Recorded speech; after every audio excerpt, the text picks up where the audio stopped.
Hola, Aplicados te da la bienvenida de nuevo. El día de hoy revisaremos el trazo de la sílaba trabada gl. Esta sílaba se conforma por una G y una L. Veamos cómo trazarla. Empezaremos partiendo de los puntitos y siguiendo las líneas de guía, trabajando siempre de arriba hacia abajo y de izquierda a derecha.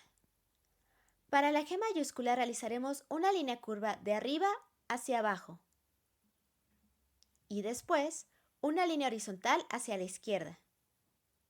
¿Ves? Como si fuéramos hacia atrás. Para la L iremos de arriba hacia abajo. Gl. Revisemos ahora la minúscula. Salimos del puntito y hacemos un círculo.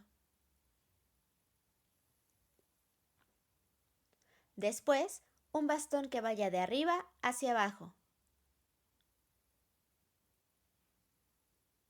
Para la L, de nuevo trazaremos una línea recta de arriba hacia abajo.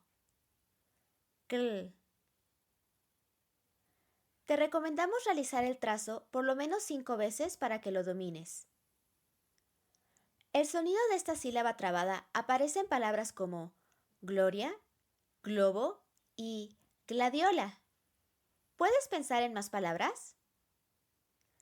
No olvides que para realizar más ejercicios con esta sílaba, puedes seguir trabajando en este libro o nuestras aplicaciones. Esperamos que te haya sido útil. ¡Hasta luego!